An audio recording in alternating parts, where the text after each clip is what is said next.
தெளிவுறவே அறிந்திடுதல் தெளிவுதர மொழிந்திடுதல் சிந்திப்பார்க்கே களிவளர உள்ளத்தில் ஆனந்த கனவு பல காட்டல் கண்ணீர் துளிவர உள்ளுருக்குதல் இங்கிவையெல்லாம் நீயருளும் தொழில்களன்றோ ஒளிவளரும் தமிழ்வாணி அடியநேர்க்கு இவை அனைத்தும் உதவுவாயே. பேரன்புமிக்க பாரதி அன்பர்களே,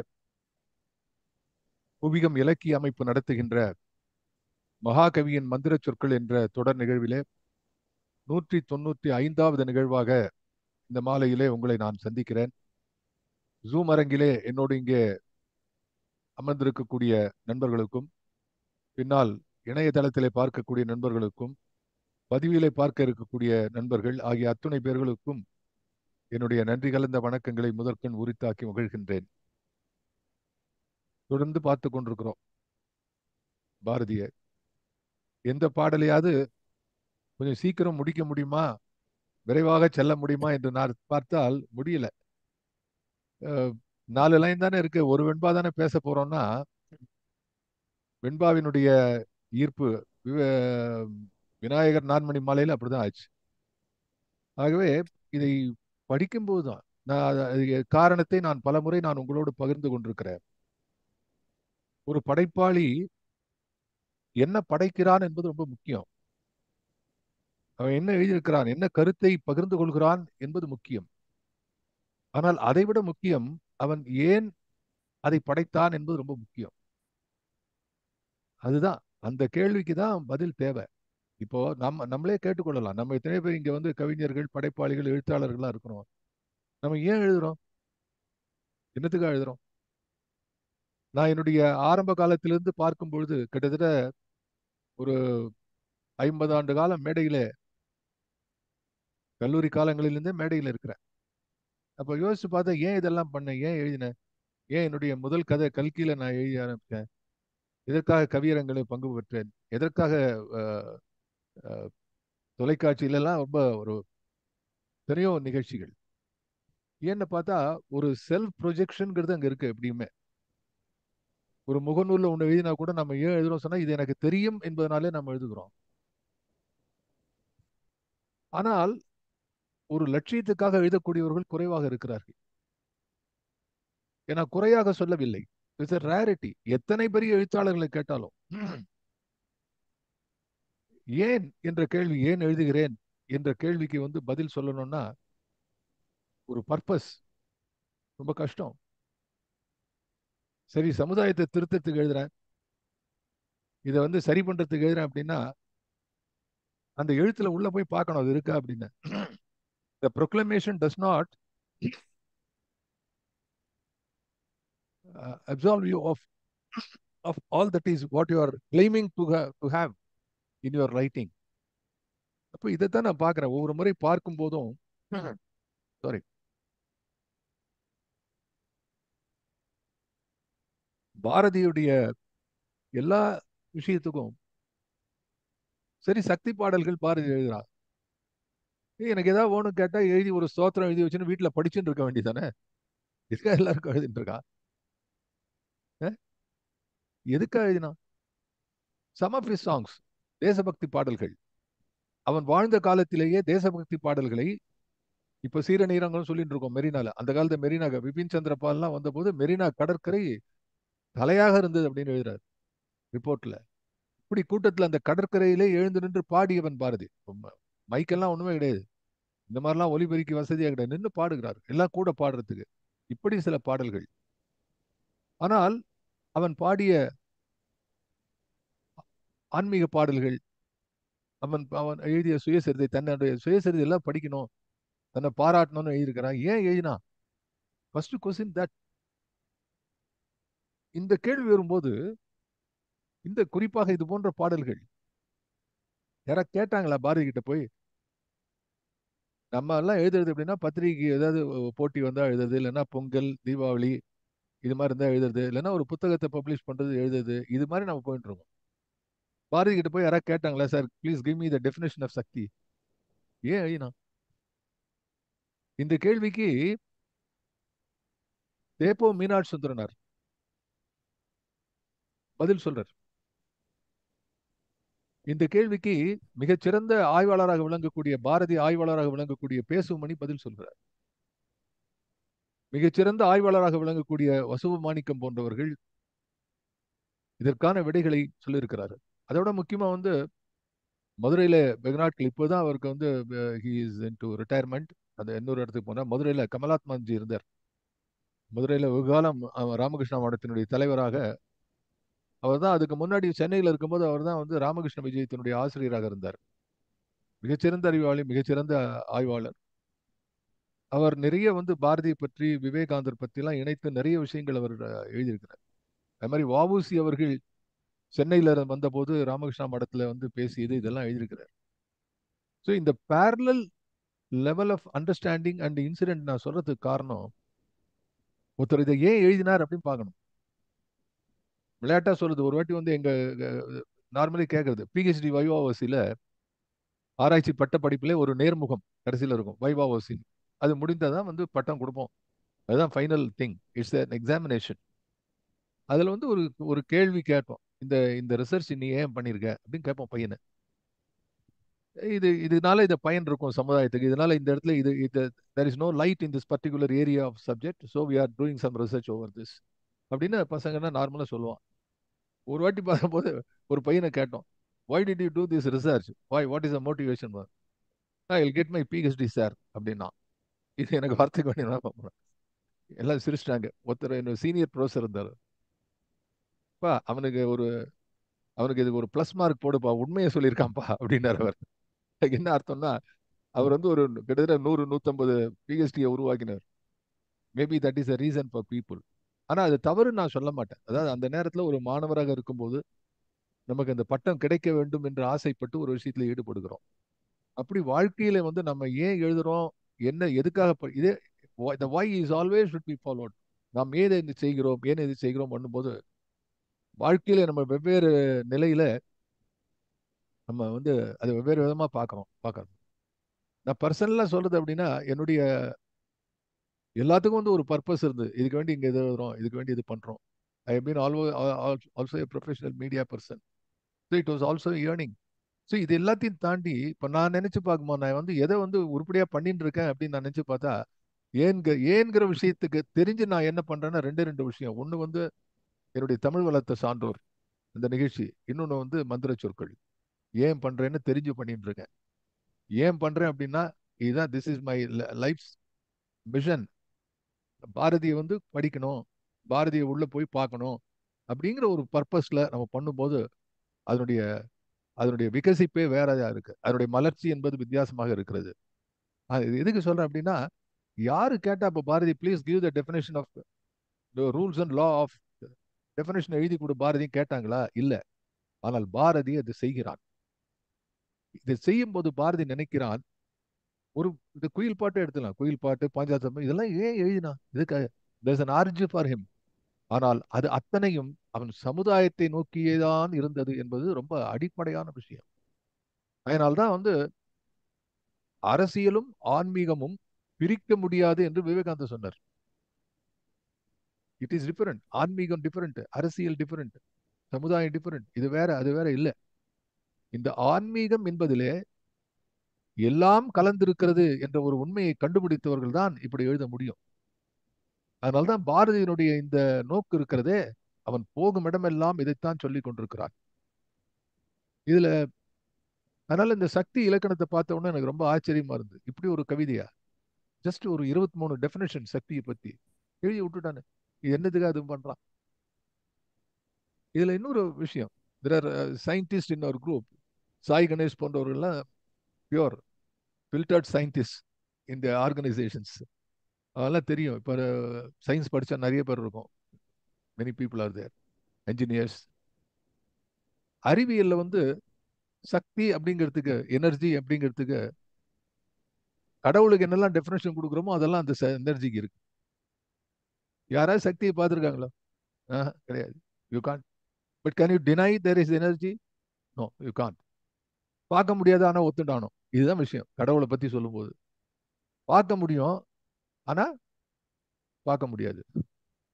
அது இல்லாத வாழவும் முடியாது. அது சக்தி எப்படி இருக்கும்? இப்படி வேணா சொல்லலாம். சக்தி பல, it can be dynamic, it may be static, it may be chemical, it is electrical, it is solar, it is wind energy.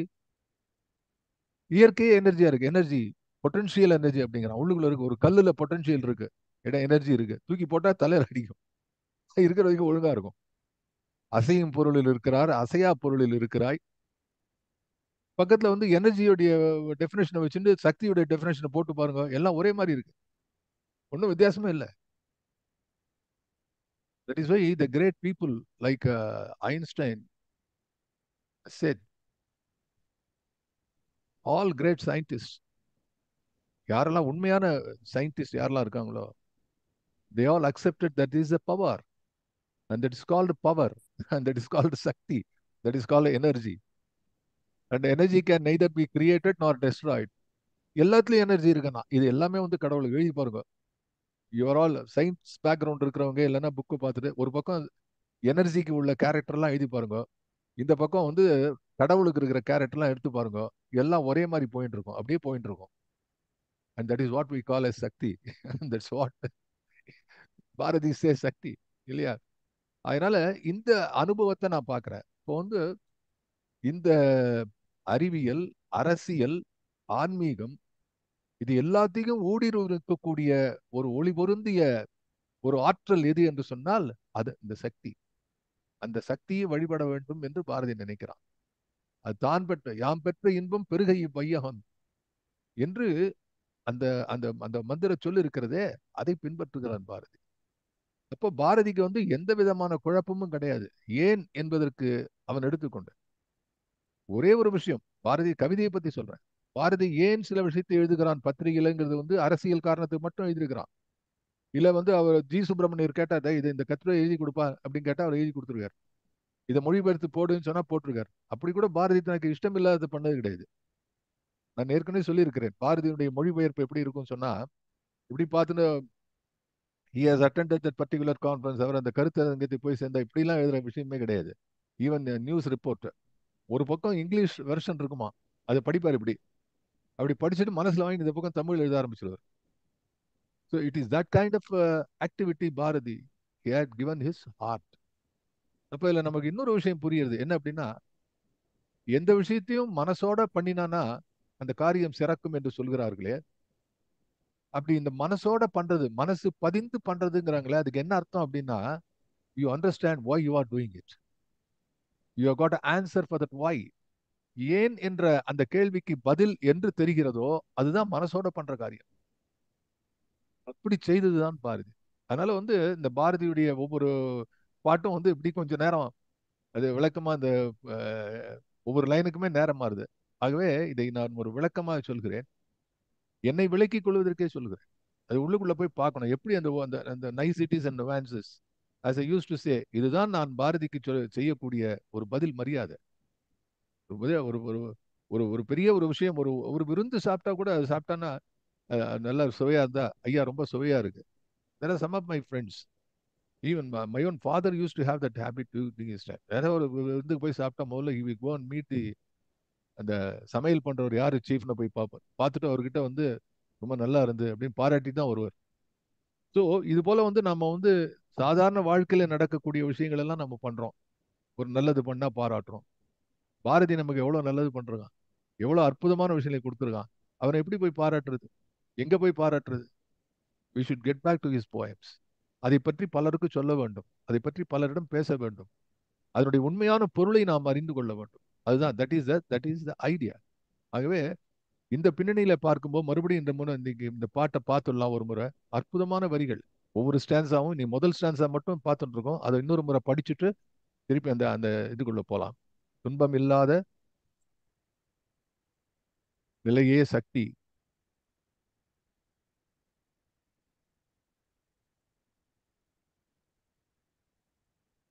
சக்திங்கிற தலைப்பே சக்தி தான் இதுக்கு.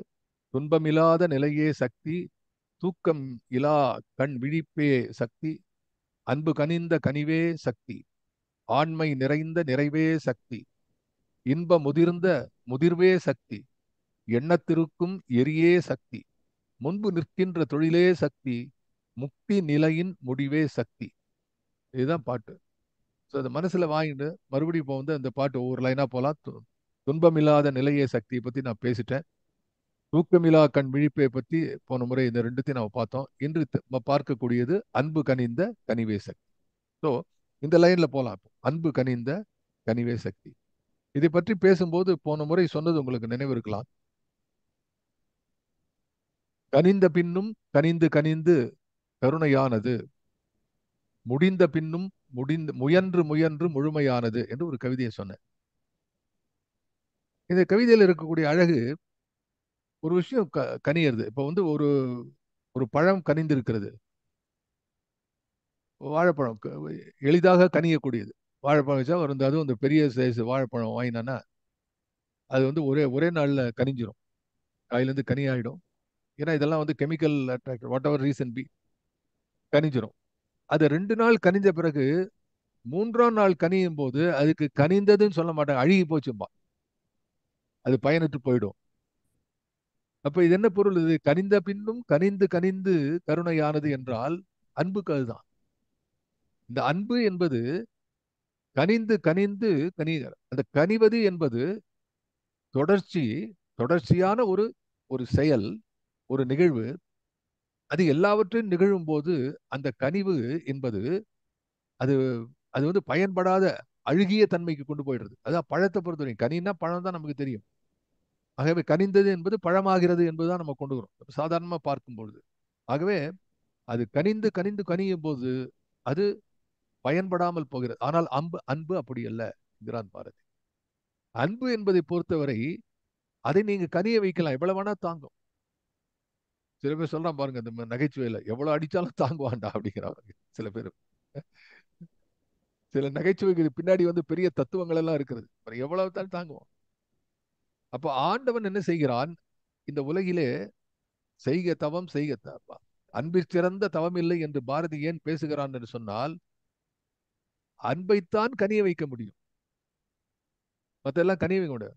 ஃபார் எக்ஸாம்பிள் ஒய் தங்கம், இரும்பு செம்பு, இதில் வந்து தங்கம் ஏன் வந்து ஆபரணத்துக்கு பயன்படுத்துறாங்க? தங்கத்தை தான் நல்ல சின்ன அதை உருக்கி அது சின்ன கம்பிகளா நீட்ட முடியும் அழகா, அது ஒளி பொறிந்து இருக்கும். இது மாதிரி ஒவ்வொன்றுத்துக்கும் வந்து ஒரு கேரக்டர் இருக்கு, ஒரு பண்பு இருக்கு. அப்படி பார்க்கும்போது பாரதி இங்க என்ன பேசுகிறான் என்று பார்க்கும்போது, அன்பு கனிந்த கனிவே சக்தி என்கிறார். அப்ப இந்த கனிவு என்பது எப்படி வருகிறது? நம்ம எங்கெல்லாம் கனிய முடியும்? கனிவுங்கிறது பேசிக்கா என்ன? இப்போ ஒரு பழம் கனிகிறது என்று சொன்னா அது என்ன அர்த்தம் அப்படின்னா, ஒன்று there is a spending of time, அதாவது காலம் செல்கிறது, காலம் செல்கிறது. அதாவது இந்த பழம் காய் என்பது ஒரு காலம் முடிந்த உடனே அது கனியாகிறது. அப்போ ஃபர்ஸ்ட் ஆஃப் ஆல் தி காலத்தினுடைய நகர்வு அது கனிவுக்கு ஒரு விஷயமா இருக்கு. ரெண்டாவது வந்து அது தன்னுடைய உருவத்திலே மாற்றம் கொள்கிறது. ஒரு பழம் ரொம்ப கெட்டியா இருந்ததுன்னா, ஒரு மாங்காய் என்று சொன்னால் அது பழமாக கனியாக மாறும் பொழுது உருவத்திலே மாறுகிறது, அது தன்னுடைய வண்ணத்திலே மாறுகிறது, பௌதிக மாற்றம் ஏற்படுகிறது, காலம் நகர்கிறது, பௌதிக மாற்றம் ஏற்படுகிறது. அது முடிஞ்சு என்ன ஆகுது? அது முடிந்த அந்த மாங்கனி அதிலே காயாக இல்லாத இருந்த போது ஒரு சுவை அதிலே கூடுகிறது, அது எல்லாருக்கும் பயன்படுகிறது. அது மட்டுமல்ல, அந்த கனி இன்னும் முற்றும் கனிந்து முழுதாக அது அது அது சுவைக்கப்பட்டு அது போட்ட பிறகு அதுல இருக்கக்கூடிய விதை மறுபடியும் ஒரு மாங்கனிக்கு வழிகொள்கிறது. இப்ப இதை அன்போடு நினைத்து பாருங்கள். அன்பு என்பது எல்லார்கிட்டையும் இருக்கு. அன்புல யாரும் டெரரிஸ்ட், தீஃப், அவன் எல்லாம் தீய செயல்கள் செய்பவர்கள் கூட அன்பு இருக்கிறது. ஏன்டா திருடுன்னு கேட்டா, சார் எங்க வீட்டுல காப்பாற்றணும், எங்க வீட்டு மனைவி பிள்ளைகளை ஊழல் பண்றான், சம்பாதிக்கிறான். யாரை கேட்டாலும் சொல்றான் ஃபேமிலி இருக்கு சார், அவங்களுக்கு வேண்டி பண்றேங்கிறான். எவ்வளவு மோசமான ஆட்களும் தனக்கு சேர்ந்த நெருங்கிய உறவுகள் மேல் அன்பு வைத்திருக்கிறார்கள். இன்னும் சில பேர் அதை விட கொடுமையான ஆள் என்னன்னு கேட்டா, அவன் செல்ஃப் லவ், தம்மேல அன்பு வச்சிருக்கான். நான் நல்ல சௌக்கியமா இருக்கணும், தான் நல்லா இருக்கணும்னு சொல்லிட்டு அவன் தன்மையில அன்பை வைத்திருக்கிறான். ஆக இந்த அன்பு என்பது தன்னையும் தன்னை சுற்றியுள்ள கொஞ்ச பேர்கிட்ட இருக்கக்கூடிய இந்த மாதிரி அன்பு இல்லாமல் யாருமே கிடையாது. இப்ப இதை எடுத்து பார்க்கலாம். ஒரு பெண், அந்த பெண்ணு குழந்தை இருக்க அன்பு காட்டுகிறாள், குழந்தை மேல அன்பு காட்டுகிறாள். தன்னுடைய உறவு மேல், கணவன் மேல் பாசம், அன்பெல்லாம் காட்டுகிறார்கள். இப்படி எல்லா இடத்திலும் அன்பு இருக்கிறது. காயாறு கனிகிறதா? எத்தனை அன்பு கனிகிறது? அந்த காலத்துல என்ன செய்தார்கள்? குழந்தைகள் எப்படின்னா, குழந்தைகள் வந்து சாதாரண சாப்பிடாது. அது போன உடனே ஒரு ஒரு நாய், ஒரு நாய் இல்லைன்னா போட்டு பார்த்து பார்த்து அந்த நாய்க்கு கொடுப்பேன் பாரு, இந்த நாய்க்கு அது சாப்பிட்றது பாரு, நீ சாப்பிடுங்க. இது அந்த காலத்துல தாய்மார்கள் என்ன பண்ண உண்மையிலே கொடுத்தார்கள். அதை கூட ஒரு நாய் இருந்தா அதுக்கு இவ்வளவு சோறை போட்டு கொடுத்தாரு. இப்போ என்னன்னா படத்துல காமிச்சு இந்த நாய் ஒன்று இது கொண்டு இது கொடுக்கட்டும், யாரும் கொடுக்கறதே இல்லை. காக்காய்க்கு போடுறதுன்னு சொல்ல கூட, அது காக்காய்க்கு போட்டா வெறும் கையை உதறாங்க, அது ஓடிடுறது காக்கா. பிறருக்கு கொடுக்க வேண்டும் என்ற ஒரு எண்ணம் வருகிறதே, தன்னுடைய உறவுகளை தாண்டி, அது அன்பினுடைய முதற்படி, கனிவு. இதைத்தான் பெரியவர்கள் சொன்னார்கள், அன்பு என்பது உறவின் மாட்டு அமைவது அன்பு. அதையும் தாண்டி இருக்கக்கூடியது கருணை என்ற அருள். அருள் வெள்ளமாக போகிறது. இதைத்தான் பாரதி பேசுகிறான். இதுல ஒரு சக்தி இருக்குடாங்கிறான். இது இது சாதாரணம் எல்லாரும் சொல்லி இருக்கிறார்கள். இதை வள்ளுவன் பேசுகிறான். அன்புக்கும் அருளுக்கும் உள்ள விஷயத்தை வந்து வள்ளுவன் பேசுகிறான். அதை வந்து பரிமேலழகர் விரித்து பேசுகிறார். வடிவேலு செட்டியார் போன்றவர்கள் இதற்காக கிட்டத்தட்ட ஒரு 10-15 பக்கம் எழுதியிருக்கிறார்கள். அவருடைய கைவல்லிய நவநீதத்திலே அன்பு பற்றி ஒரு பெரிய ஒரு சாப்டரே அவர் அவர் எழுதுகிறார். அதுல அது அப்கோர்ஸ் இறைவன்பால் வைக்கக்கூடிய அன்பு என்று ஒரு நிலை வருகிறது. அதை பத்தி பேசுகிறார். பட் அன்பு ஆஸ் அ கான்செப்ட், அது நம்ம ஏற்கனவே பாரதி இருப்பானோ. இன்னைக்கு பார்க்கக்கூடியது கனிந்த கனிவு. வாட் இஸ் திஸ் கனிந்த கனிவு? கனிவு மட்டுமல்ல, அந்த கனிவு தொடர்ச்சியாக இருக்கிறது. இப்போ அன்பு இருக்கிறது. சில பேர் வந்து சில ஃபேமிலியில வந்து, ஒவ்வொரு ஃபேமிலியிலும் எல்லார் ஃபேமிலியிலும் யாராவது ஒருத்தர் வந்து ஒரு உறவுக்காரர் வந்து ரொம்ப எல்லாருக்கும் உதவுதா இருப்பார். சார் எங்க ஒரு மாமா இருந்தார் சார், அவர் இல்லைன்னா எங்க வீட்டுல யாருமே முன்னுக்கு வந்திருக்க மாட்டாங்க சார், அவர் தான் எல்லாரையும் கவனிச்சிட்டாங்க சார். இன்னும் சில பேர் இருக்காங்க ஒரு கம்யூனிட்டியில, அவர் அந்த அந்த அந்த ஏரியால sir, very helping nature sir. அவர் அவர் அது போன்ற மனிதர் மறைந்தால் அப்படியே அந்த அந்த சுற்றி உள்ள கம்யூனிட்டியே வந்து நிற்கும் கூட. சார் ரொம்ப பெரிய மனுஷன் சார், எல்லாருக்கும் ஹெல்ப் பண்ணியிருந்தார் சார், யாரு கேட்டா ஒவ்வொருத்தரும் சொல்லுவான், ஒரு கதை சொல்லுவான். ஐயா நான் அவர் போய் கேட்டபோது எனக்கு உதவி பண்ணார் சார், ஒரு வேலை ஒன்று கேட்டபோது சொல்லி கொடுத்தார் சார். இன்னொன்று வேற ஏதோ சொல்லுவான். இப்படி அதாவது உதவி என்பது கேட்ட பண உதவி, உடல் உதவி, இப்படி பல பேர். இது போல வாழ்க்கையில பார்க்கும்பொழுது இது போன்று பிறருக்கு உதவி செய்யக்கூடிய நிலையிலே இருப்பவர்கள் நல்லவர்கள் என்று பெயர் பெற்றவர்கள். அதனுடைய அதனுடைய அடிப்படை என்னன்னு சொன்னா, அது வந்து அன்பு கனிந்து இருக்கிறது. அது ஒரு சக்தி, அங்க சக்தி இருக்க, ஒரு சக்தியை கொடுத்து, அந்த சக்தி என்ன செய்தது? பிறரை இவன் பால் ஈர்த்தது. You understand that? அதுதான் அதான் அந்த வந்து அந்த அந்த ஃபார்முலா. இந்த அன்பு கனிந்த கனிவே சக்தின்னு, அந்த சக்தி என்ன பண்ணும்? ஒவ்வொன்றுத்துக்கும் ஒரு சக்தி இருக்கிறது. அந்த சக்தியினுடைய நிலையை வெவ்வேறு விதமாக சொல்கிறார். இப்போ ஒரு விஷயம், what we call as a sounding board. நமக்கு வந்து ஒரு விஷயம் தெரியணும்னா எதிரொலிக்க வேண்டிய விஷயங்கள். இப்போ சக்தியை பத்தி உருவம் கிடையாது. இப்போ நான் ஒரு என்னுடைய கவிதையில எழுதினேன். ஒரு கவிதையில இந்த காற்று ரொம்ப ரகசியமா இந்த தோட்டத்தை தாண்டி செல்ல வேண்டும் என்று நினைத்தது. ஆனால் அங்கே இருக்கக்கூடிய சில இலைகளும் சருகுகளும் ஒரு சில இறகுகளும் கீழே கிடந்த இறகுகளும் காற்றினுடைய நடமாட்டத்தை காட்டி கொடுத்து விட்டன என்று எழுதினேன். காற்று கண்ணுக்கு தெரியாது. ஆனா இலைகள் அசைவிலும் அந்த கீழே விழுந்த சிறகுகள் இலைத்த காய்ந்த இலைகள் சருகுகள் பறப்பதிலும் அந்த காற்று நடந்து சென்ற தடயம் தென்பட்டு விடும். அப்போ அருவத்தை எப்படி நாம் உணர்ந்து கொள்ள வேண்டும் என்று சொன்னால், அதனுடைய பயனிலிருந்து, அதிலிருந்து விளையக்கூடிய ஒரு செயல்களிலிருந்து நாம் அதை அதை அறிந்து கொள்கிறோம். அதை போல அன்பு என்பது அருவம். இந்த பக்கம் அன்பு என்பது அருவம், இந்த பக்கம் சக்தி என்பது அருவம். கனிந்த கனிவு இஸ் அ கான்செப்ட். இதுதான் இது சக்தி என்று பேசுகிறான் பாரதி. அப்ப இதுல என்ன அப்படின்னு சொன்னா, முதல்ல வந்து இந்த கனிவே சக்தி என்று பாரதி நமக்கு சொல்லக்கூடிய அறிவுரை என்ன? நான் அதனால தான் முதல்ல சொன்னேன், ஏன் பாரதி எழுதுகிறான். இது ஏதோ ஒரு பரீட்சைக்கு வந்து ஐஏஎஸ் எக்ஸாம், ஐபிஎஸ் எக்ஸாம் மாதிரி ஒரு எக்ஸாமுக்கு சக்தியை பற்றி இலக்கணத்தை கூறு என்று சொல்லி அவன் நமக்கு சொல்லல. இந்த இலக்கணம்லாம் டு பிராக்டிஸ்.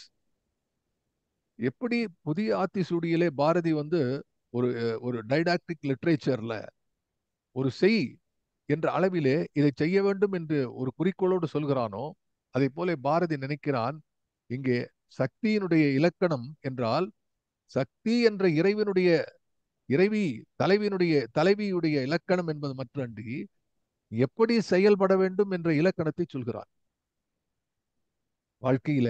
இதுதான் அஹ், துன்பமில்லாத நிலைய என்று சொல்லணும். அப்போ முதல்ல ஃபர்ஸ்ட் எப்படின்னா, சில நேரங்கள்ல நம்ம லோக்கல் எக்ஸாம்பிள் எடுத்துனா நமக்கு புரியும், இல்லைன்னா புரியாது. வள்ளுவனை கூட அந்த காலத்துல திருக்குறள் முனுசாமி இருந்தார், ரொம்ப பெரியவர். I think people like some people probably சகோதரி வாசுகி அவர்களுக்கு கூட தெரிஞ்சிருக்கலாம். ஏன்னா நாங்கள் அந்த காலத்துக்கு கேட்டிருக்கோம். திருக்குறள் முனுசாமி அவர்கள், அவரை பற்றி குவிகத்தில் நான் எழுதினேன். சுந்தரராஜன் சாருக்கு தெரியும், என்னுடைய முதல் 2 3 கட்டுரையில அவரை பத்தி நான் எழுதியிருந்தேன். அப்படியே லோக்கலா விளக்கம் சொல்லுவார். இப்ப நம்ம எப்படி தெரிஞ்சுனா, ஃபர்ஸ்ட் அன்பு எக்ஸ்டெண்ட் பண்ணணும். ஃபர்ஸ்ட் ஆஃப் ஆல் அன்பு எக்ஸ்டெண்ட் பண்ணணும். இப்போ ஒரு ரப்பர் பந்து எளிதா, ஒரு பிளாஸ்டிக் இருந்தானா அது எளிதா எக்ஸ்ட்ரா ஆகும். கல்லு முடியுமோ? கல் அப்படியே கெட்டிச்சு கிடக்கும். அதனாலதான் எழுதுறார், நெஞ்ச கனகல்லு நெகிழ்ந்துருக. நெஞ்சத்தருள் சண்முகனுக்கு அந்த பாட்டுல வருது, நெஞ்ச கனகல்லு நெகிழ்ந்துருக. இந்த நெஞ்ச கனகல்லு இறைவனுக்காக நெகிழ்கிறது. கல்லு நெகிழுமா? நெகிழாது. அது கஷ்டம். கல்லு கனியணும், கல்லும் கனியாகும் முடியுமா? இதெல்லாம் வார்த்தைகளாக நம்ம ஓடி போயிடுறோம். நினைச்சு பாருங்க. அப்போ மனதில முதல்ல இந்த கனிவு வேண்டும் என்றால் என்ன செய்யணும் அப்படின்னா, ஃபர்ஸ்ட் ஈல்டிங் ஃபார் சேஞ்ச். ஒரு மாற்றத்துக்கு தயாராக இல்லாத நெஞ்சம் கனியாது. இப்ப யாருக்காவது ஒரு ஸ்பூன் எடுத்து உதவணும் அப்படின்னா, நீங்க ஒரு மாற்றத்தை உங்களிடம் ஏற்படுத்திக் கொள்ள வேண்டும். இதை பாரதி எதிர்பார்க்கிறான். இதெல்லாம் படிச்சுட்டு போகாதப்பா. Have a change, something to change. ஒரு இலக்கியம், ஒரு நல்ல செய்தி, ஒரு நல்ல கவிதை, அல்ல ஒரு ஏதோ ஒண்ணு, இது உங்களிடம் ஒரு மாற்றத்தை ஏற்படுத்த வேண்டும். இம்பாக்ட் என்று சொல்வார்கள். இம்பாக்ட் ரேட் என்று சொல்கிறார்களே, அது போல இப்படி ஒரு பாதிப்பை ஏற்படுத்தாத எழுத்துகள் எல்லாம் இலக்கியமாக. அது ஏதோ ஒன்று பண்ணணும். அதுல வெறுப்பையோ ஏதோ ஒன்று ஏற்படுத்த வேண்டும். அது இல்லாத விஷயம் எழுத்தாக மாறாது. அப்ப இங்கே சொல்வது ஃபர்ஸ்ட் ஈல்டிங் ஃபார் சேஞ்ச். ரெண்டாவது கனிந்த கனிவுக்கு தான் நான் எக்ஸ்பிளைன் பண்ணிட்டு இருக்கேன். இப்போ அன்பு பத்தி உங்களுக்கு தெரியும், எப்படி கனிய வேண்டும். ஒரு ஒரு ஒரு மாங்காயை ஒரு பழத்தை எப்படி கனிய வைக்க வேண்டும் என்று கெமிக்கல்ல யூஸ் பண்றாங்களா, அது வேற விஷயம். நாம் மனத்தை எப்படி கனிய வைக்க வேண்டும் என்று பாரதி சொல்லுகிற கனிந்த கனிவுக்கு நான் ஒரு விளக்கம் கொடுக்குறேன். என்னன்னா, முதல்ல ஈல்டிங் ஃபார் சேஞ்ச். நம்மை நாமே மாற்றிக்கொள்ள நாம் தயாராக இருக்க வேண்டும். ஒரு அம்மா இயல்பா பண்றாளே அதை. நேற்று வரை திருமணமான ஒரு இளம் பெண்ணாக இருந்து, ஒரு கன்னியாக இருந்து, அதுக்கப்புறம் திருமணமாகி ஒரு நாளிலே அவள் தாயாக மாறும்பொழுது எத்தனை மாற்றத்தை சந்திக்கிறாள். எத்தனை மாற்றத்தை. அந்த அந்த மாற்றத்தை எல்லாம் பார்க்கும் பொழுது அந்த அந்த அந்த மாற்றத்தில் தான் தாய்மை வருகிறது. இப்போ நடக்கிறோம்னா, ஒரு கால் தான் சொன்னேன், இப்போ சயின்ஸை பத்தி சொல்லும்போது, வாட் இஸ் வாக்கிங் என்று கேட்பார்கள். வாக்கிங் என்னன்னு கேட்டா, a controlled forward falling is walking. A controlled forward falling is walking அப்படின்னு சொல்லுவாங்க. கீழே, அதாவது நம்ம காலை போகணும், நம்ம ஸ்டேபிளா நிற்கிறோம். இந்த காலை எடுத்து முன்னால வைக்கும் போது நாம டீஸ்டெபிலைஸ் பண்றோம். நம்ம கீழே விழுறதுக்கு முன்னாடி அடுத்த காலை வச்சு அதை தடுத்துக்கிறோம். So we started walking. இதுக்கு அகச்சான்று என்னன்னா, குழந்தைகள்லாம் நடக்கும்போது கீழே விழுறது இல்லை. அப்புறம் தானே தன்னை தாங்கின்னு போகுது. ஆகவே வி டீஸ்டெபிலைஸ். அப்போ இந்த எண்ணம் வேண்டும். இன்னொருத்தருக்கு வேண்டி நீங்க உங்களை தாண்டி உங்க உறவுக்கு, குழந்தைகளுக்கு, பேரன் பேத்தி யாரும் ஒருத்தருக்கு இன்னொன்னு செய்யணும்னா, ஒரு சின்ன மாற்றத்துக்கு நீங்கள் தயாராக இருக்க வேண்டும். பெரிய மாற்றங்களுக்கும் வேணும். ஏன் சார் அங்க போயிருக்கீங்க சார், இந்த மாதிரி ஊரை விட்டு ஏன் சார் வந்திருக்கீங்க? பேரன் பேத்தியை பார்க்கணும், அதுக்காண்டி வந்திருக்கோம் சார். இல்லையா? மாற்றத்துக்கு இடமாற்றம், பொருள் மாற்றம், உணர்ச்சி மாற்றங்கள் எல்லாம் கோவப்படும். குழந்தை சாப்பிட்டா தூக்கி அடிக்கும். அந்த அம்மாக்கு எத்தனை ஒர்க். அந்த குழந்தை வளர்வரை அம்மாவுக்கு தூக்கம் கிடையாது. அவளுடைய தூக்கம் இந்த குழந்தையோட தூக்கத்தை பொறுத்து இருக்கிறது. சரி, அந்த குழந்தை வளர்ந்தது, ஒரு பெண் குழந்தை. இப்போ இருக்கிற நிலையில தமிழ்நாட்டில், இந்த நாட்டிலையும் வச்சுக்கலாம். ஒரு பெண் குழந்தை வளரக்கூடிய ஒரு பெண் குழந்தை, அந்த குழந்தை வளர்ந்து பாதுகாப்பாக இருக்கிற வரைக்கும் அந்த குழந்தை அந்த அந்த பெற்றோர்களுக்கு அதே நினைப்பு தான். வேற ஒண்ணுமே நினைப்பில்லாத போயிடுது இல்லையா? ஆகவே அன்பு என்பது இந்த கனிந்து ஈல்டிங் ஃபார் சேஞ்ச். ரெண்டாவது யூ ஷுட் பிகம் இன்க்ளூசிவ். அதை பாரதி, இதுதான் முக்கியமான விஷயமாக பாரதியம் நாம் பெறக்கூடியது. கனிவு என்பது யூ பிகம் இன்க்ளூசிவ். எல்லாவற்றையும் ஏற்றுக்கொள்ள, எல்லாவற்றையும் உள்ளடக்கிய விஷயம்தான் அன்பு. அன்புன்னு வந்ததுக்கு அப்புறம் தேர் cannot பி எனி டிவிஷன். எனக்கு இதுதான், இதை தான் நான் வந்து I will love only this, I will show my love and compassion and என்னுடைய அன்பு இவருக்கு தான் காட்டுவேன், இன்னார் இவர் என்று வகுக்கப்படாமல் காட்டக்கூடிய அன்பு இருக்கிறதே அதுதான் கனிந்த கனிவு. ஏன்னா பாரதி வந்து ரொம்ப நுட்பமா போடுறான், அன்பு கனிந்தால் அது சக்தி என்று எழுதல, அது கனிந்த கனிவுன்னு எழுதுறான். ஏற்கனவே கனிவு, அந்த கனிவுக்கு நம்ம பரக்கூடிய ரீசன்ஸ். அண்ட் இன்னொன்னு வந்து மூன்றாவது வந்து என்னன்னா, prepare to lose your identity. First வந்து ஈல்டிங் ஃபார் சேஞ்ச். ரெண்டாவது வந்து யூ பிகம் இன்க்ளூசிவ், எல்லாவற்றையும் உள்ளடக்கி சொல்லக்கூடிய ஒரு மன மாற்றம் நிகழ வேண்டும். வெறுப்பு வெறுப்பு இல்லாம இருக்கணும், அது நம்ம பார்க்கிறோம். இது எல்லாத்துக்கும் அடிப்படையான ஒரு ஒரு தாய், ஒரு தாய்மையினுடைய போக்கு இருக்கிறதே, அதையே கூட சொல்லலாம். ஒரு தாய் எப்படி, ஒரு பெண் தாயாக மாறும்பொழுது என்ன மாற்றம் நிகழ்கிறது, ஒரு ஆண்மகன் தந்தையாக மாறிய பிறகு எப்படி இருக்கிறது என்று வாழ்க்கையிலே இருக்கக்கூடிய உறவுகளை வைத்துக்கொண்டே இதை நாம் சொல்லலாம். அதுதான் முக்கியம். இந்த காலத்துல மூவா போன்றவர்கள் வந்து திருக்குறளுக்கு விளக்கம் எழுதும்போது, வசுப மாணிக்கம் அவர்கள் எழுதும்போது ரொம்ப என்ன சொல்றது, ரொம்ப ஹைலி ஸ்காலர்லியா எழுதுவார். அவருடைய புத்தகத்தை படிக்கிறது ரொம்ப கஷ்டமா இருக்கும், ஆனா அருமையான தமிழ். ஆனா ஆனா மூவா போன்றவர்கள் எழுதும்போது உதாரணத்தை கொடுத்து கொண்டே எழுதுவார்கள். சின்ன சின்ன உதாரணங்கள், வாழ்க்கையில உதாரணம், ஒரு வண்டிக்காரனோட பேசினது, இல்லைன்னா ஒரு காய்கறி கடைக்காரனோட பேசும்போது நடந்த விஷயம், இதையெல்லாம் சொல்லி அவர்கள் விளக்குவார்கள். அது மாதிரிதான் லைன், அதே லைன்ல அதே பார்க்கும்போது தேப்போமையும் அந்த மாதிரி அது மாதிரி பேசுவது உண்டு. அப்படி இவர்களை காட்சிகளை பார்க்கும்போது இந்த அடிப்படையான விஷயத்திலும் பார்க்கலாம். அது போல வந்து inclusiveness and prepare to lose identity, இது ரொம்ப முக்கியமான விஷயம். தம்மை முன்னிறுத்தி கொள்ளாத ஒரு விஷயத்தை அன்பு கொடுக்கிறது. எப்படி சார் அது? தானே போய் நின்றுருப்பான், தானே போய் எல்லாம் தன்னை ப்ரொஜெக்ட் பண்ணிருப்பான். I have seen many people. ஒரு பெரிய, I know a big very big, I have been moving so many dancers. நிறைய நாட்டிய நாடகங்கள்லாம் நான் எழுதியிருக்கேன். அதுல ஒரு லெவலுக்கு மேல போனா அவங்களுடைய குழந்தை வந்த அப்புறம் தேவர் இன்ட்ரெஸ்டட் இன் இந்த குழந்தைய டான்ஸ், இந்த குழந்தைய தான் முதல்ல கொண்டு வரணும். சங்கீத கலை உலகில் பார்க்கும்போது தன்னுடைய புதல்வர்கள் தம்மின் தம்மக்கள் என்று வள்ளுவன் பேசுகிறானே, அது போல lose one's identity, you become your identity is lost. அது கனிந்த கனிவு, போயிட்டே இருக்குது. அப்படியே அதுல அதனுடைய உரு தெரியாம உருமாற்றம் நிகழ்கிறது. அந்த உருமாற்றம் நிகழ்கிறது வந்து losing identity. Then space for others, you slowly give your space. உன்னுடைய இடத்தை நீ கொஞ்சம் கொஞ்சமாக, இதுல இதுல போனா, ட்ரெயின்ல போனா, அந்த காலத்துல வந்து எலக்ட்ரிக் ட்ரெயின் இப்போ மாதிரி மெட்ரோ இல்லை, அந்த காலத்துல இருந்த அப்போ எக்கச்சக்கம் கும்பலா இருக்கும். அதுவும் நாங்க இருந்த ஏரியா மாம்பலம் தாம்பரம் இந்த பக்கம் போனா இடமே இருக்க உட்காந்துருப்பான். அந்த கூட்டத்துக்குள்ள ஒருத்தன் நுழைவான், ஏய் பாலு இங்க வாடா, அவன் ஃப்ரெண்டு வந்திருப்பான். அவன் ஃப்ரெண்டு வந்த உடனே அவன் அப்படியே நகர்ந்து அந்த சீட்ல கொஞ்சம் இடத்துல வா, இங்க உட்காந்துக்கோணும், அவன் சீட்ல ஓரத்தை இது வரைக்கும் இல்லாத இடத்தை ஏற்படுத்தி கொடுப்பான். எப்படியா கொடுக்கணும் அது? இது வரைக்கும் யாருக்கும் இடம் இல்லை என்று சொல்லி நெருக்கமாக உட்கார்ந்தவர்கள், ஒரு நண்பன் வந்தபோது அங்கு இடம் எங்கிருந்து வருகிறது? So creation of space, giving space is அன்பினுடைய அனதர் எக்ஸ்பிரஷன். இதுல சக்தி இருக்கிறது என்கிறான் பாரதி. நமக்கு இதெல்லாம் தெரியும். இந்த ஒரு ஒரு ஃப்ரெண்டு வந்தா நம்ம இடம் கொடுக்கோங்கிறது ஒரு நிகழ்ச்சி, இது எல்லாருக்கும் நான் சொல்லும் போது உங்களுக்கு புரியும். ஆனால் இதை தாண்டி இருக்கக்கூடிய அன்பு இருக்கிறது, இது வேற யாருக்கா பண்ணுவோமோ? ஒரு ஒரு வயதானவர் நின்று கொண்டிருக்கிறார், அவரை பார்த்து இறகு போட்டு, சார் நீங்க வாங்க சார், உட்காருங்க சார், நான் நிற்கிறேன் சார் என்று இடம் கொடுக்கிறார்களே, அங்கே அன்பு இருக்கிறது. நான் ஏற்கனவே வந்து நான் இந்த இந்த இந்த நிகழ்ச்சியை நான் பகிர்ந்து கொண்டிருக்கிறேன். நம்ம இந்த ஒரு ஒரு பஸ்ல நடந்த நிகழ்ச்சியை பத்தி ஒரு சொன்னார். அந்த பஸ்ல என்ன அப்படின்னா, காலையில இருக்கக்கூடிய பஸ் கிளம்புறது, ஆபீஸ் போற அவசரத்துல எல்லாரும் ஏறுகிறார்கள். ஒரு பெண், ஒரு குடும்ப தலைவி, அந்த அம்மா பஸ்ல ஏறுறா. அவளுக்கு காத்தால ஆயிரம் வீட்டுல குழந்தைகளை அனுப்பிச்சுட்டு கணவனுக்கு உணவு சமைத்து விட்டு ஆபீஸ் போறதுங்கிறது வந்து பெரிய பிரயத்தனம். ஆபீஸ்ல லேட்டா போனா உதைப்பான், அது பஞ்சு பண்ணி உள்ளுக்குள்ள போகணும். 9 மணினா அதுக்கப்புறம் போனா உள்ள கிடையாது, நீ கிடையாது, வேலைக்கு சேலரி போயிடும். அந்த அளவு நெருக்கடியில இருக்கக்கூடிய பெண்கள். I'm not talking about high sophisticated job. மில்லுல அந்த மாதிரி இடங்கள்ல, கோயம்புத்தூர்ல இருக்கக்கூடிய மில்லுல வேலை பண்ணக்கூடிய அந்த நேரத்துக்கு போய் சேரணும். அந்த பஸ்ல உட்காந்துருக்க அவளுக்கு வந்து சாப்பிடறதுக்கு கூட நேரம் கிடையாது.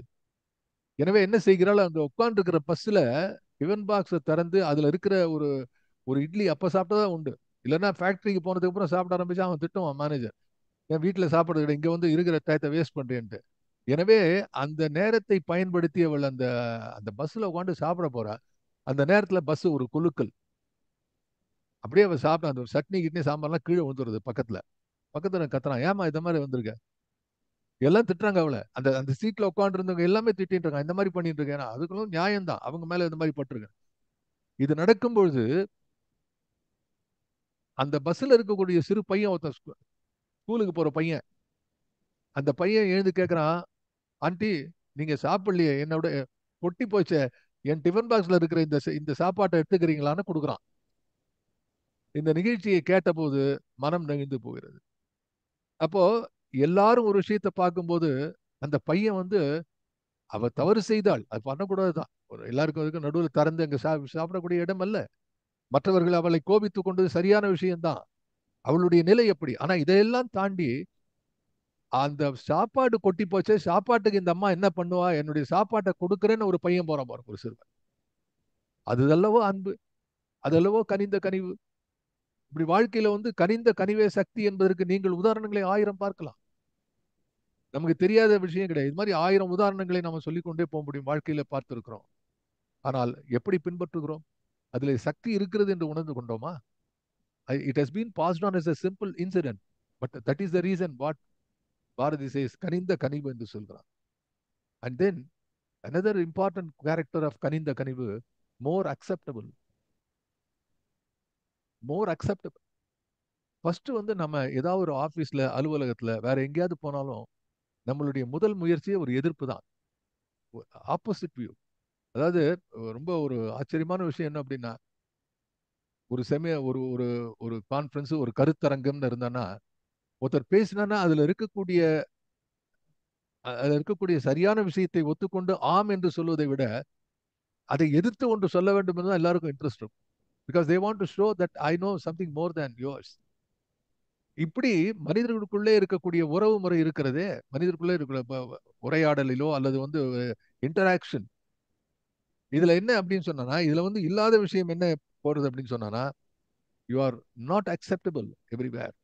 அப்போ when you want to become more acceptable, you have to show love. Love is the only password. Love is the only card that all card இருக்கு. ஏடிஎம் மாதிரி ஒரு கார்டு, எங்க போனாலும் உள்ள நுழையக்கூடிய ஒரு கார்டு எது அப்படின்னு சொன்னா, பாரதி சொல்கிறான், அது கனிந்த கனிவாக இருந்தால் தான் அது ஒரு சக்தி. It is a power for you. You become more accept. அவங்களுக்கு இருக்கிற ஒரு திருப்தி இருக்காது. The moment that you get into the office, sir வந்துட்டாருப்பா, எல்லாரும் மகிழ்ச்சியோட இருக்கக்கூடிய நிலையிலே நீங்கள் இருக்கிறீர்களா? இல்ல வந்தா உடனே எல்லாரும் வா வந்துட்டாயா அப்படின்னு எல்லாம் தலையை குனிஞ்சுப்பான், சரி இந்த ஆள் போட்டோன்னு. some of the management books, some of the best management books which I have read, அதுல ஒரு விஷயம் சொல்றான் ஒருத்தன். அதுல வந்து ஒரு இன்சிடென்ட் சொல்லுவான், அழகா இருக்கும். அது சொல்லுவான், when you how to become a manager அப்படிங்கிறது தலைப்பு. you become a manager in an office. ஒரு டெசிக்னேஷன் கொடுக்குறாங்க. he says, உடனேயே எடுத்து போட்டுண்டு ஒரு ஒரு கிளாஸ் ரூம்குள்ள போய் உட்காந்து ஒரு மேனேஜர்னு போர்டை போட்டு விசிட்டிங் கார்டை மாத்தி மேனேஜர்னு கொடுத்தா, சத்தியமா நீ வந்து ஒத்துக்க மாட்டான்டா அப்படின்ட்டான். அதுல எழுதுவான் கடைசியில, the moment you become a manager, by very perception of that designation you make so many enemies. அந்த பதவி உயர்விலிருந்தே, ஏன்னா அங்க அந்த கூட்டத்துல இருக்கு நீ. இந்த கூட்டத்திலிருந்து சில ஆபீஸ்ல வந்து they don't promote people at all. வெளியில இருந்தா கொண்டு வருவான், அது ஒரு பாலிசியா வச்சுட்டு இருப்பாங்க. இங்க இருக்கிறவங்கல இருந்து ஒருத்தன் வந்து மேல போனானா, for example we were all professors and teachers, suddenly one day I become a principal and I got more powers than others. இது எத்தனை பேர் வந்து இதை வந்து ரசித்து ஏற்றுக் கொள்வார்கள், எத்தனை பேர் எதிர்பார்ப்பாங்க? It depends upon me. இதை புரிஞ்சுட்டு நான் வரும்போது, then you become more inclusive, more acceptable. more acceptable. இந்த அக்செப்டபிலிட்டி எப்படி கொண்டு வருது? அப்போ அதுல எழுதுறான் அந்த மேனேஜ் புக்ல, the the visiting cards do not decide your designation. ஒரு ஒரு வந்து ரூமுக்கு வெளியில வந்து மேனேஜர் சோ அண்ட் சோ போட்டுக்கிறதாலயோ விசிட்டிங் கார்டுனாலயோ இது வந்து உனக்கு அந்த தகுதியை கொடுக்காது. ஆனால் how you have the interaction, interpersonal relation is very important. இதை பத்தி நிறைய புத்தகங்கள் இருக்கின்றன. இது வந்து today it is become more as a motivation management class மாதிரி ஆயிடுது. பட் இதுல வந்து பாரதி என்ன சொல்றான், அதுல ஒரே ஒரு விஷயம் என்ன அப்படின்னா, அதுல கொஞ்சம் மாற்றி அந்த கனிந்த கனிவு என்பதில் மாற்றி என்ன சொல்லணும் அப்படின்னா, இது வந்து basically it is an acceptability. அது ஒன்று. அண்ட் ரெண்டாவது வந்து இட் பிகம்ஸ் யூஸ்ஃபுல் ஃபைனலி. இதை தான் பாரதி எதிர்பார்க்கிறார். ஆகவே கனிந்த கனிவு என்பது இருமுறை கனிது. இந்த கனிந்த கனிவுல எதுக்கு பாரதி அப்படி சொல்றான் அப்படின்னா, சார் நம்ம அன்பு கொடுத்துட்டோம் சார் அப்படின்னு நிற்க கூடாதுங்கிறான். அதுதான் அர்த்தம். ஃபைனலி இதை விட்டு அடுத்த லைனுக்கு போறதுக்கு முன்னாடி I want to pass on to the next line, giving a final shape to this idea. கனிந்த கனிவு எப்படின்னா, டோன்ட் ஸ்டாப் லவ்விங். அன்பு காட்டுவதை நிறுத்தக்கூடாது. அதனால தான் கனிந்த கனிவுன்னு சொன்னான். சார் பழம் கனிஞ்சு போச்சு சார், அவ்வளவுதான், இதுக்கு மேல கிடையாது. தெர் இஸ் அப்போ என்ன அப்படின்னா, there is no limitation for this. எல்லையற்ற ஒரு தன்மை இருக்கிறதே, அதுதான் அன்பு. கனிந்த கனிவு சக்தி. அப்போ எது சக்தி? அன்பு அல்ல சக்தி. அன்பு எல்லையற்றதாக இருக்கும் பொழுதுதான் சக்தி. அதுதான் கான்செப்ட். ஃபினிஷ். இப்போ அன்பு அன்பு சொல்றேன் இல்ல சார், நானும் அன்பு காட்டுறேன். யாரும் உன் பொண்டாட்டி புள்ள மேல மட்டும் காட்டுறேன், இல்லைன்னா பொண்டாட்டி தவிர யார் மேலே காட்டுறேன், ஏதோ ஒன்று வச்சுக்கிறோம். இப்படி காட்டக்கூடியது அல்ல. எப்பொழுது இந்த அன்பு என்ற, ஏன்னா அன்பு is already inherent in human being. அன்பு இல்லாம யாரும் படையாது. அந்த பேக்கேஜ்ல அன்பை போட்டு தான் அனுப்புறான். அந்த குரூசிபிளையும் உள்ள போட்டு தான் ஆண்டவன் அனுப்புறான். பட் அந்த அன்பை எல்லையற்றதாக நீ மாற்றும் பொழுது அது சக்தி ஆகிறது. அந்த எல்லையற்ற தன்மை என்பதை பாரதி கனிந்த கனிவு என்கிறார். அது கவிதையினுடைய அழகு பாருங்க. அன்பு எல்லையற்றதாக இருந்தா அது அருளாக மாறுகிறது, அது கருணையாக மாறுகிறது. தொடர்புடையார் மாட்டு காட்டுவது அன்பு, தொடர்பில்லாதவர் மாட்டும் காட்டுவது அருள் என்று எப்படி பரிமேலழகர் விளக்கம் சொல்கிறார்களோ, அதை வேறு மாதிரி சொல்றான் பாரதி. அது சக்தியாக மாறு. கனிந்த கனிவு என்பது the elasticity, the expandability, the acceptability, the quality of yielding to give space to become more inclusive. ஆக இது எல்லாத்தையும் உள்ளடக்கிய அந்த சொல்லை நாம் பார்த்தோம். மிக்க மகிழ்ச்சி. அன்பு கனிந்த கனிவே சக்தி, இது அதனுடைய பொருளாகும். அடுத்தது ஆண்மை நிறைந்த நிறைவே சக்தி, இன்னொரு கான்செப்ட். இது எல்லாமே நான் சொன்னது போல சக்தியினுடைய அடையாளங்கள். எப்படி காற்று வந்ததற்கு அடையாளமாக இலைகள் அசைகின்றனவோ, அதை போல சக்தி இருப்பதற்கு அடையாளம் அன்பு. சக்தி இருப்பதற்கு அடையாளம் நீ துன்பமில்லாமல் இருக்கக்கூடிய நிலை. சக்தி இல்ல இருப்பதற்கு அடையாளம் தூக்கம் இல்லாத உன் கண் விழிப்பு. அப்ப சக்தி என்பதற்கான கான்செப்டை பாரதி இப்படி மாத்தி காட்டுறான். ஏன்னா சக்திக்கு உருவம், ஏன்னா அவன் சொல்லக்கூடிய சக்தி என்பது இந்த சக்தி உருவம் நாம் பார்க்கிறோமே, ஒரு தெய்வத்தினுடைய உருவம் பார்க்கிறோம், காளியினுடைய உருவத்தை பார்க்கிறோம். அது அல்ல, அதை தாண்டி பயன்படக்கூடிய செய்கைகளாக செயல்களாக மாற்றக்கூடிய விஷயத்தை இந்த இலக்கணத்திலே சொல்லி வருகிறான் பாரதி. அதுல சொல்றான் ஆண்மை நிறைந்த நிறைவே சக்தி. இப்ப இந்த ஆண்மையை பத்தி நாம நிறைய பேசியிருக்கோம். நான் இதை பத்தி ஆண்மை தவறேல் என்ற புதிய ஆத்திசூடி நடத்தும் போது அதுல நிறைய பேசியிருக்கேன். ஆனா இதை பார்க்கும்போது இதுல சொல்றான் பாரதி, இதை பார்க்கும்போது உங்களுக்கு எப்படி எப்படி தோன்ற வேண்டும் என்று சொன்னால், ஆண்மை நிறைந்த நிறைவே சக்தினா அப்ப நிறைவு எப்போ வரும்? ஆண்மையில் தான் வரும் அப்படிங்கிறான். You understand? ஆண்மை நிறைந்த நிறைவே சக்தினா ஆண்மை ஒன்றுதான் நிறைவை கொடுக்கக்கூடியது. அந்த ஆண்மை எப்படிப்பட்ட ஆண்மையாக இருக்க வேண்டும் என்று சொன்னால், அது நிறைவை நிறைவை எப்பொழுது கொடுக்கும் என்று சொன்னால், அது ஆண்மை என்பது சக்தி என்பது புரிந்து கொண்டால். அது இரண்டாவது இதுல என்ன முக்கியமா பாரதி சொல்ல வருகிறான் என்றால், சக்தி பெண் என்றும் இன்னொரு சிவன் என்பது ஆண் என்றும், இது சக்தி பெண் என்று நிறுத்தி கொண்டாதே என்பதை என்பதுதான் முக்கியமா சொல்றாரு. இப்போ ஆண்மை நிறைந்த நிறைவே, பொதுவா சக்தினா பெண் தான் சொல்லிட்டு இருக்கோம். சக்தி என்று சொல்லக்கூடிய அந்த அந்த கான்செப்ட் இருக்கு, அந்த கருத்துரு இருக்கிறதே, அது பெண்மையை மட்டும் குறிப்பிடுவது அல்ல. அதுலதான் ஆண்மை இருக்கிறது. அந்த சக்தியினுடைய ஆண்மையான நிறைவினுடைய வெளிப்பாடு என்பதுதான் சக்தி என்று பாரதி பேசுகிறார். அதுல என்ன ஒரு நுட்பமான விஷயம் இருக்கு. அதாவது சாட்டிஸ்பாக்சன் இந்த ஆண்மையில தான் இருக்கிறது. நான் சொல்றது ஆண்மை என்பதை it is not gender related, இது ஆளுமை என்று பொருள் கொள்ள வேண்டும். ஆண்மை அப்ப அதுலதான் சாட்டிஸ்பாக்சன் இருக்கு. இப்போ ஒரு விஷயம் நடக்குது வீட்டுல, வீட்டுல எல்லாரும் பாராட்டுறாங்க இந்த விருந்து பிரமாதமா இருக்கு அப்படின்ட்டு. இது யாருக்கு ரொம்ப திருப்தியா இருக்கும்? இதெல்லாம் யாரு ஏற்று நடத்தினார்களோ அவருக்கு தான் திருப்தியா இருக்கும். சாப்பிட்டவனுக்கு இருக்கிற திருப்தி வேற. சார் ரொம்ப நல்லா இருந்தது சார் அப்படின்னு. ஆனா சாட்டிஸ்பாக்சன் யாருக்கு வரும்னா, யார் அதை செய்தார்களோ, யார் அதற்கு ஆளுமையாக விளங்கினார்களோ அவர்களுக்கு தான் அந்த சாட்டிஸ்பாக்சன் வரும். இல்லையா? அப்போ ஆண்மை நிறைந்த நிறைவு என்று சொன்னால், எந்த செயலிலே ஊக்கம் இருந்து நீ முதன் முயற்சியா ஏற்றுக்கொண்டு அதை செய்து முடிக்கிறாயோ, அதற்கான அதற்கான முழுமையான ஆளுமையை நீ ஏற்படுத்திக் கொண்டிருக்கிறாயோ, அது சக்தி என்று சொல்கிறார். எவ்வளவு சட்டில் பாருங்க. இது வந்து ஒரு எளிது கடினம் என்பதல்ல. அதை மனசுல வாங்கிக்கணும் அவ்வளவுதான். ஏன்னா நம்ம ஆண்மை என்று சொன்னால் நம்ம வந்து இட் இஸ் ஜெண்டர் ரிலேட்டடா இருக்கு. It is not. He is not talking about masculinity. இங்க பாரதி வந்து மேஸ்குலினிட்டி பத்தி பேசல. இங்க பாரதி வந்து ஆளுமையை பற்றி பேசுகிறார். மேலாண்மை என்று சொல்கிறார். இந்த ஆண்மை என்ன? மேலாண்மைன்னா ஒருத்தர் சொன்னார் என்கிட்ட, சார் இங்கிலீஷ்ல மேல், தமிழ்ல ஆண்மை, மேலாண்மை அப்படின்ட்டார். அப்படியே பொருள் சொல்றது. It's not. ஆளுமை என்பது அதுக்கு பொருள் வந்து ஆளுமை. அந்த ஆளுமை எங்கெல்லாம் இருக்கிறதோ அங்கு சக்தி இருக்கிறது. ஏன் சார்? ஏன்னா ஆளுமை ஒன்றுதான் உனக்கு திருப்தி அல்லது சாட்டிஸ்பாக்சன், உங்களை வந்து நிறைவை கொடுக்கும். சாட்டிஸ்பாக்சன் கூட இங்கிலீஷ்ல ஒரு சாதாரணமான வேர்டு. நிறைவு என்பது இன்னும் மன நிறைவை கொடுக்கும்.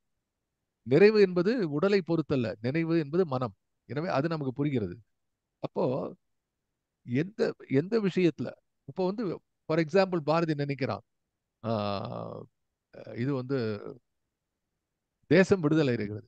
ஆஹா, இந்த தேசம் விடுதலை அடைந்ததே என்று எல்லாரும் மனசிலே நிறைவு கொள்கிறார்கள். யாரு அதிகமா நிறைவு கொள்வான்? இந்த தேசத்து விடுதலைக்காக பாடுபட்டவனுக்கு அந்த நிறைவு அதிகமா இருக்கும் இல்லையா? நினைச்சு பாருங்க.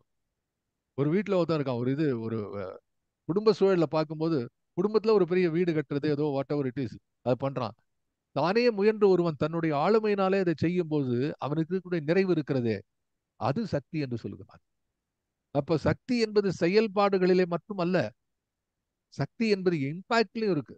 எங்கெல்லாம் நீ நிறைவு கொள்கிறாயோ இங்கெல்லாம் சக்தி இருக்கிறதுங்கிறான். அந்த நிறைவு என்பது யாரோ செய்த செயலினாலே வரக்கூடிய நிறைவாக இருக்கக்கூடியது. அது நீயே செய்யக்கூடிய ஆளுமையாக இருக்க வேண்டும். Very purposefully I am leading you to this kind of லோகாயுதமா விஷயங்கள் நான் சொல்லிக்கொண்டே செல்கிறேன். அதுக்கு காரணம் இருக்கிறது. அதுக்கு மோஸ்ட் லைக்லி அந்த காரணத்தை அடுத்த வாரம் தான் சொல்லுவேன்னு நினைக்கிறேன். பாரதி என்னப்பா அது சக்தியினுடைய டெபினேஷன் சொல்லிட்டு இருக்கான்.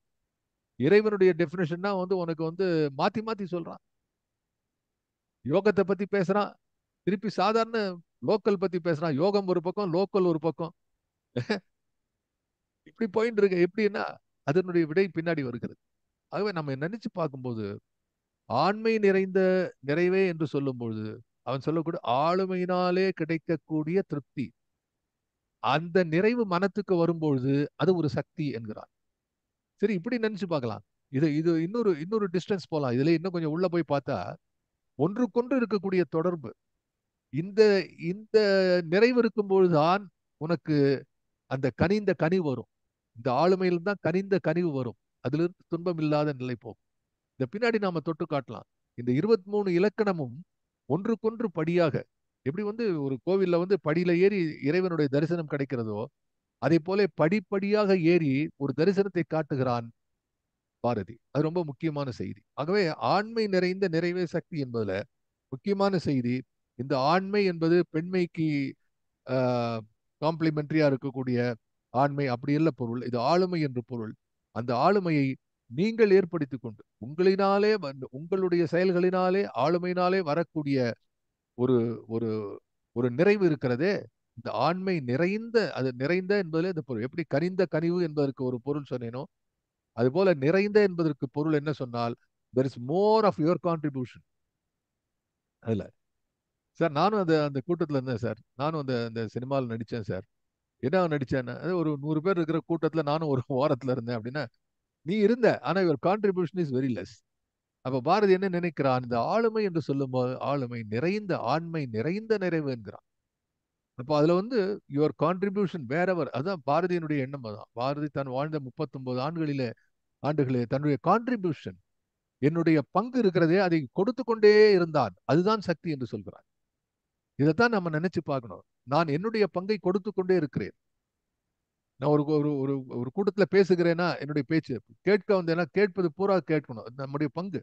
அதாவது அவர் பார்ட்டிசிபேஷன் என்று சொல்லலாம் அதை. என்னுடைய பங்களிப்பு என்பது எப்பவுமே நிறைவாக இருக்க வேண்டும்.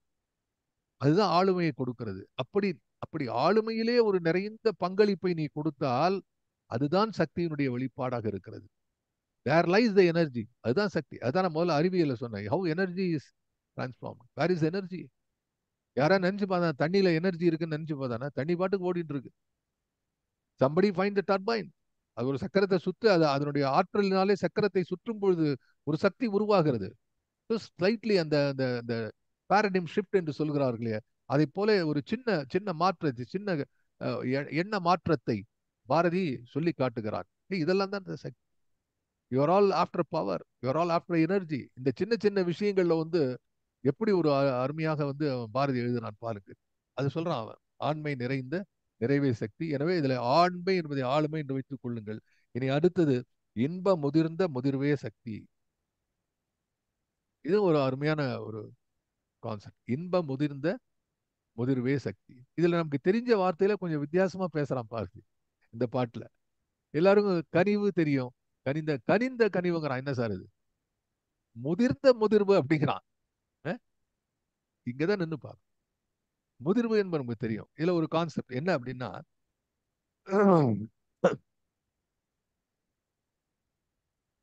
இன்பம் முதிர்ந்த முதிர்வே சக்தி.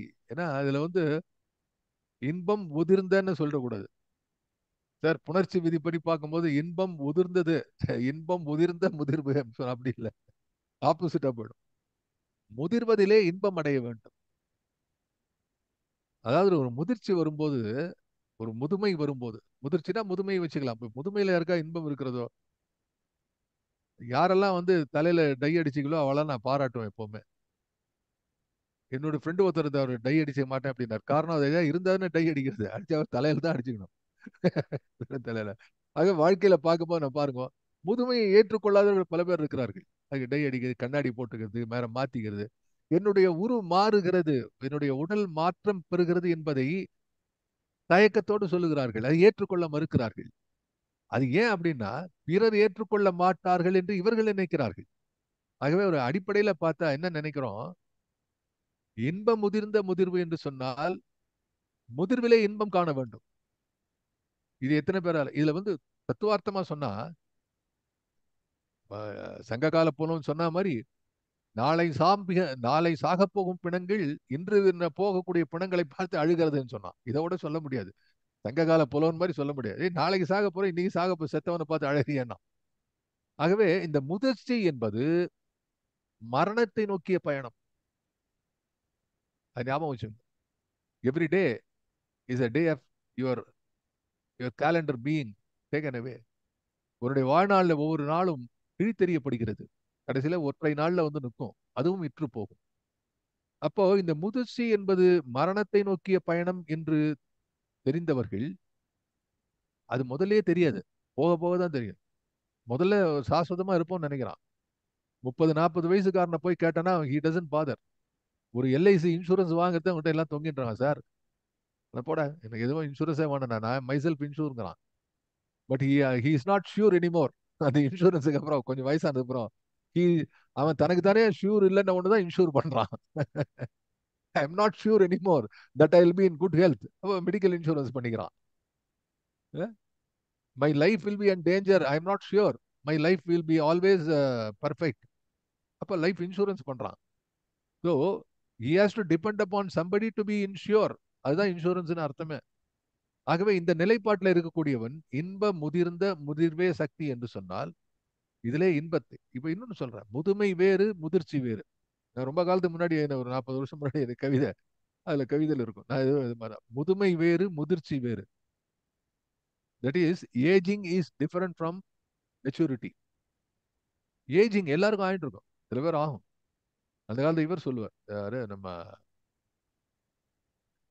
கணேசிசபேசன், ஒரு அருமையான நகைச்சுவையாளர், வாசிக மகரம்ப நண்பர் அவங்கெல்லாம். அவர் சொல்லுவார், அவர் சொல்லுவார் பிடிக்கானுங்க. அதான் சொன்னா ஏன்னா ஞானம் எனக்கு ஞானம் பிறந்து சார் எப்ப எப்படா என்ன ஞானம் எனக்கு 30 வயசுல ஞானம் பிறந்துருத்தேன்னா என்னடான்னா அவன் குழந்தைக்கு பேரு ஞானம்னு வச்சிருக்கான். ஞானம் பிறந்துருத்து அப்படின்னா சொல்லுவாரு. அது மாதிரி வந்து அனுபவத்தினாலே வரக்கூடியது வேற. வாழ்க்கையில இத்தனை பார்த்துட்டு இருக்கோம். அப்ப முதிர்ச்சி வேறு, முதுமை வேறு. இப்ப ஏஜிங் ப்ராசஸ் பார்த்தா பாரதியினுடைய age wise Bharathi is much younger. இன்றைக்கு இந்த இந்த ஜூம் கூட்டத்தில் இருக்கக்கூடிய நம் அத்தனை பேருடைய வயதை விட பாரதிக்கு இளையவன். நம்ம அதை தாண்டியாச்சு. பாரதியினுடைய வயசை பார்க்கும்போது அது மூலம் இன்னொரு பங்கு நாம தாண்டிட்டாச்சு. ஆனாலும் அவன் செய்தது நான் செய்தார்கள். அப்படி பார்த்தா including Swami Vivekananda, the great Shankara, வயசுக்கும் ஞானத்துக்கும் சம்பந்தம் இல்லை நமக்கு தெரியும். இதையும் வள்ளுவன் பேசுகிறான். அது மாதிரி வந்து ஒரு ஒரு ஞானம் எப்போ வரும், ஒரு ஞானம் பின்னாடி போகுங்கிறத வந்து நாப்பா அவர்கள் எழுதுவார்கள். அவருடைய மணிபல்லவங்கிற கதையில நாப்பா அவர்கள் எழுதுவார்கள். அதுல இளங்குமரன் ஒரு கேரக்டர். அந்த இளங்குமரன் என்ன சொல்லுவான், வாதிலே வெல்வான். அதாவது நாவல் கொடி நட்டு வாத பிரதிவாதம் செய்வது, சம்வாதம், உரையாடல். அதுல வந்து தங்களுடைய இது அது சொல்லுவான். அதை சொல்லுவார், எப்பவுமே பழசுக்கு தான் மதிப்பு அதிகம். உடம்போட எப்படி வந்து கர்ணனுக்கு உடம்புல வந்து அப்படியே வந்து கவச குண்டல் இருந்த மாதிரி பிறக்கும் போதே இருந்தது, அதுதான் ரொம்ப முக்கியம் அப்படின்னு பேசும்போது அந்த இளங்கோவன் அழகா ஒரு உதாரணம் சொல்லுவான்.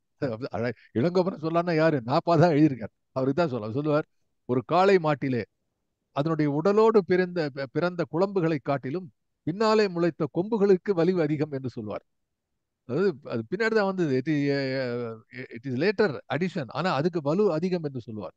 அப்படி வாழ்க்கையில பார்க்கும்போது ஒவ்வொரு நிலையிலே, முதிர்ச்சி நிலையிலே ஒவ்வொன்றை தெரிந்து கொள்கிறோம். அப்போ அது இன்பத்திலே இருக்க வேண்டும். இப்போ ஒரு ஒரு ஒரு ஓல்டு இது உண்டு, ஜென் ஸ்டோரி ஒன்று. ஒரு ஒரு குருவும் சிஷ்யனும் படுத்துட்டு இருக்கான் ஒரு வீட்டுக்குள்ள, ஒரு மலைப்பகுதியில. காத்தடிச்ச வேகத்துல வந்து வீட்டு கூரையே போயிடுது. வீட்டை கூரையே போயிடுது. ஐயோ கூரை போயிடுதேன் கத்தினான். குரு சொன்னார், கவலைப்படாதடா, படுத்துட்டே நட்சத்திரத்தை பார்க்க முடியும் இங்க இருந்து. அதுதான் நமக்கு நல்லது. Is it not a good thing? படுத்துட்டே நட்சத்திரத்தை பார்க்கலாமேனா. ஆகவே வாழ்க்கையில எல்லா நிலையிலும் நீ இன்பத்தை கொள்கிறாயா? பாரதி பாரதி பாரதி வாழ்க்கையிலே நிகழ்ந்ததை சொல்லுவோம். பாரதி வாழ்க்கையில எவ்வளவு கஷ்டத்துல இருக்கான். பாரதி வந்து பாண்டிச்சேரியில வந்து உங்களுக்கு தெரியும், நான் நிறைய அதை பத்தி பேசியிருக்கிறேன். பாண்டிச்சேரியில அவ்வளவு துன்பம். பின்னாடி ஆளு சுத்தின்னு இருக்கான். அவன் காசு கிடையாது, இதை எழுதணும் எழுதணும். இந்த நேரத்துல குழந்தைகள் கேட்டார்கள் என்று நவராத்திரிக்காக பாட்டு எழுதுகிறான். இந்த நவராத்திரிக்கு பாட்டு எழுது எப்படி எப்படி வந்து அவனுக்கு அந்த அந்த உணர்ச்சி எப்படி அங்கேருந்து வந்தது? சோகத்தை பத்தி நல்லதோர் வீணை செய்தே நலங்கட பூஜையில் இருவரும் பாடலாம் பாடுறான். ஆனா இன்ப பாடல்களையும் பாடுகிறான். யோசித்து பாருங்க. அவனுடைய அந்த சின்ன சங்கரன் கதை மாதிரி ஒரு நகைச்சுவை யாராவது எழுத முடியுமா? ஒரு ஒரு நாள் அதை பத்தி பேசணும் இருக்கு. அந்த சின்ன சங்கரன் கதையில இருக்கிற மாதிரி ஒரு நகைச்சுவையை இவ்வளவு கஷ்டத்துல இருக்க ஒரு ஆள் எப்படி எழுதுனா சார்? ஆகவே எந்த சூழல் ஒன்று, முதிர்ந்த முதிர்வு என்று சொன்னால் சூழல் முதிர்ந்த முதிர்வு. அதை வந்து நீங்க வந்து இன்பத்தோடு பார்க்க வேண்டும்.